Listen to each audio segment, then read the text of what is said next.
Hello and welcome to the Bible Difficulties and Answers podcast. I'm your host, Lance Smith. Today we're diving deep into Genesis 9, 2 through 3. At first glance, it looks simple. God giving humans the green light to eat meat. But why is this verse so controversial? Some say that it shows progressive revelation from God. Others believe it suggests that a vegetarian diet led to longer lifespans. Some even use it to argue for animal rights, while others think it just describes the new fear animals had of humans. Were humans already eating meat before this verse? Join us as we unpack these debates and questions and uncover the true implications of Genesis 9, 2 through 3 for our lives today. As usual, I will present a number of different opinions from my research and conclude with my own thoughts. Show notes will include links to all we discuss. Are you ready to dive in? All right, let's learn together. Genesis 9, 2 through 3 from the New Living Translation. All the animals of the earth, all the birds of the sky, all the small animals that scurry along the ground, and all the fish in the sea will look on you with fear and terror. I have placed them in your power. I have given them to you for food, just as I have given you grain and vegetables. Okay, now the problem as defined by the Big Book of Bible Difficulties is this. When God created Adam, he commanded him to eat only every seed-bearing plant throughout the earth and all the fruit trees for your food. This is Genesis 1:29. But meat was not given by God to eat. However, when Noah came out of the ark, he was told, I have given them to you for food, just as I have given you grain and vegetables. This is Genesis 9:3. But this seems to contradict God's earlier command not to eat meat, close quote. All right, let's start finding a solution here, and we'll begin with the Big Book of Bible Difficulties. And they say, and I quote, this is a good example of progressive revelation, where earlier commands are superseded by later ones. In matters that do not involve the change of any intrinsic moral standard, and that's based on the nature of God, God is free to change the commands to his creatures to serve his overall purposes in the progress of redemption. For example, parents at one time will allow small children to eat with their fingers, only to instruct them a little later to eat their potatoes with a spoon. Then, a few years later, the same parent reprimands her older child. Don't eat your potatoes with a spoon, use your fork. There is no contradiction here at all. It's a simple matter of progressive revelation adapted to the circumstances and all geared to the ultimate goal. God works in a similar way, close quote. All right, let's dive into this concept of progressive revelation.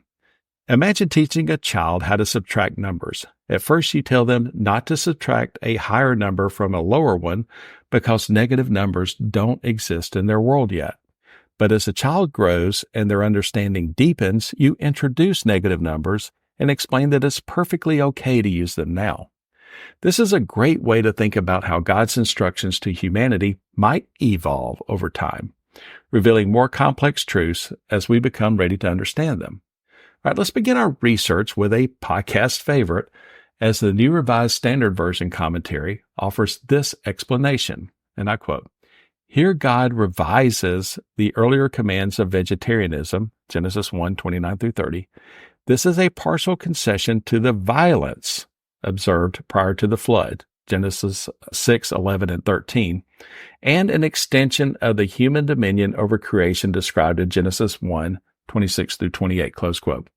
As usual, the New Revised Standard Version makes impressive leaps with their explanation. Nowhere else does the scripture state or even imply that this verse was an explanation due to the violence of humans.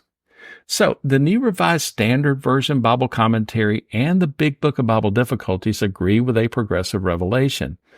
I'm still not convinced this is correct when you look at other scriptures and context here. Now, there are writers who believe that the addition of a meat diet was designed to limit the human lifespan.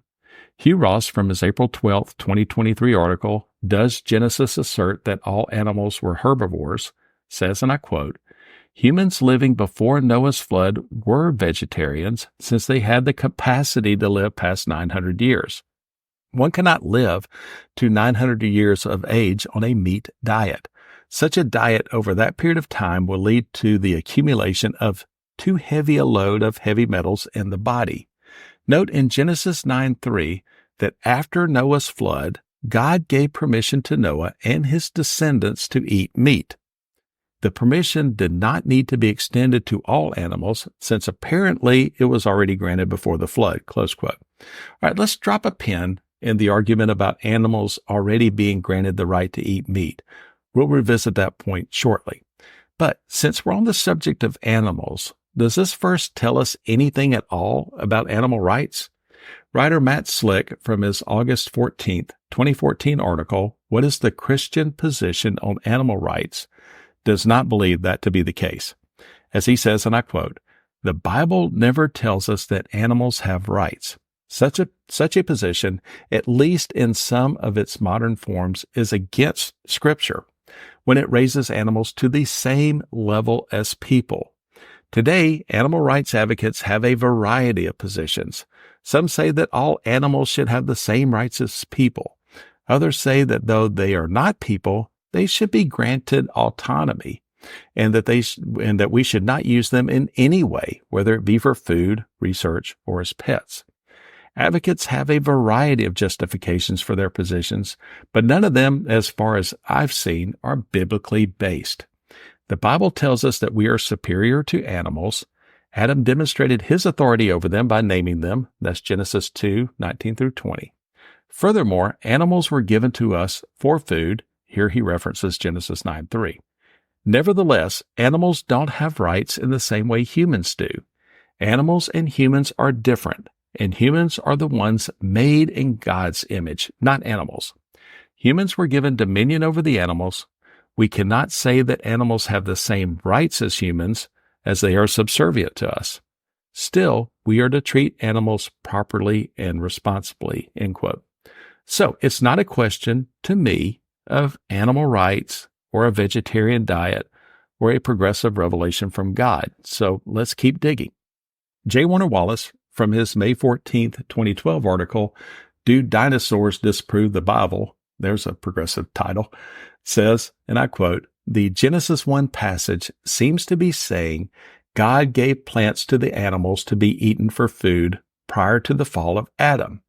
The Genesis 9 passage then seems to be lifting some kind of restriction on meat, suggesting even humans were not eating animals prior to this point in history. If no one is eating animals up until this point in time, then there would be no death prior to Adam caused by animals in search of a good meal. This does seem to fly in the face of archaeological evidence of sharp-toothed carnivorous dinosaurs who roamed the earth, eating other animals. But look at Genesis 1:29 through 30 once again. There is nothing in this passage saying that animals were prohibited or unable to eat anything other than plants. It simply says plants exist as part of creation to serve as food for the animals created next.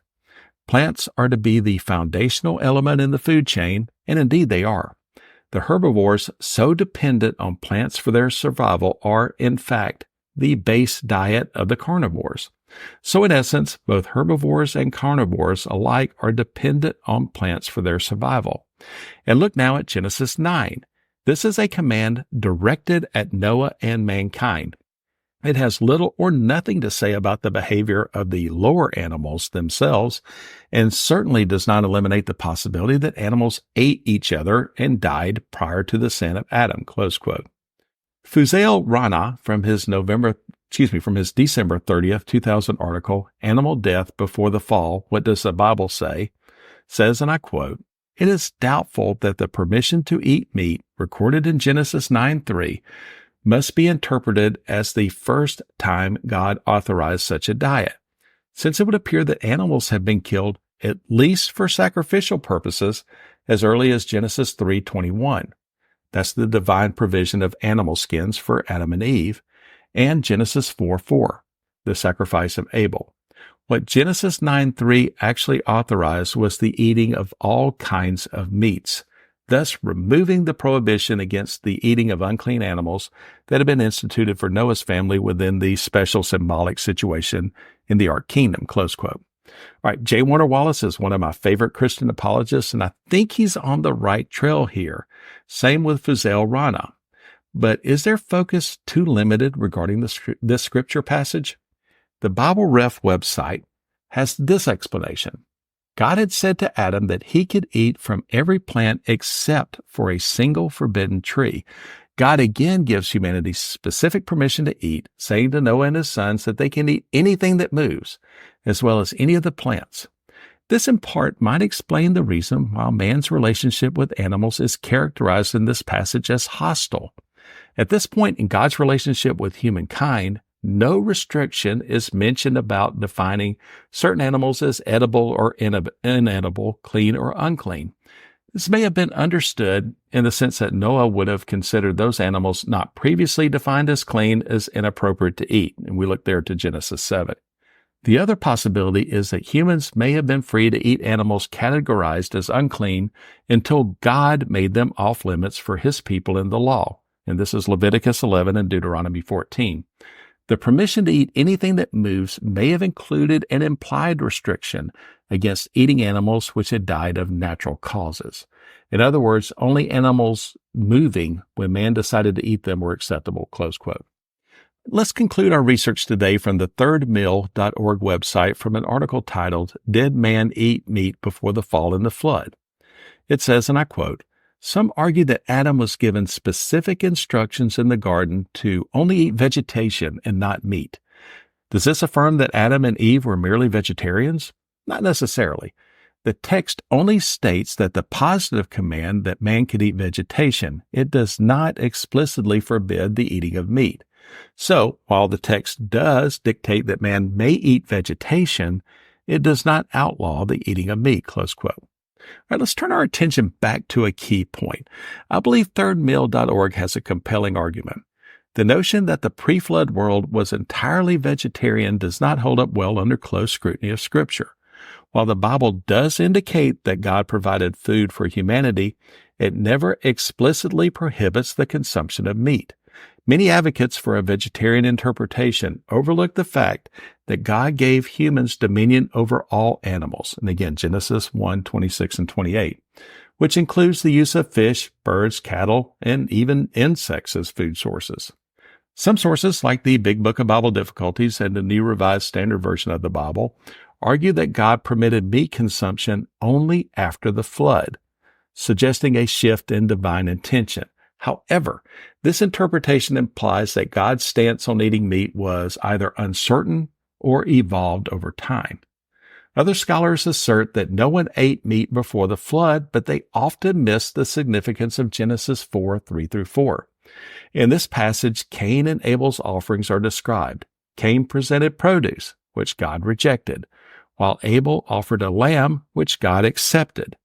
This account, occurring long before the flood, shows that animals were already being used in offerings. Typically in such sacrifices, the blood was poured out, the bodies were burned, and often, as later Scripture indicates, the remains were eaten by those making the offering. This suggests an early practice of eating meat. It's crucial to read Scripture in its entirety rather than isolating single verses, which can lead to misinterpretation. Genesis 1:29-30 does not explicitly state that humans were only supposed to eat plants, nor does Genesis 9:3 explicitly grant new permission to eat meat. What is evident is that the relationship between humans and animals evolved. Right, get ready for our next episode where we tackle an intriguing puzzle. Genesis 10:5 mentions that humankind has had many languages, but just one chapter later, Genesis 11:1 says that there was only one language. What's going on here? Join us as we dive deep into this fascinating mystery. You may reach us at our website, BibleDifficultiesAndAnswers.podbean.com, or you may reach out to me directly at our email address, BibleDifficultiesAndAnswers@gmail.com, with any questions, comments, concerns, fits of righteous indignation, or just to say hi. Also, please like and subscribe to this podcast. Tell a friend or two as well. And also write a review and give it a 5-star rating on Apple Podcast, Podbean, Spotify, YouTube, or any of your venues of choice. It really does help get the word out about the most amazing book ever written. Again, I'm Lance Smith. Until next time, I wish you good luck, good health, and God bless. So long, everybody.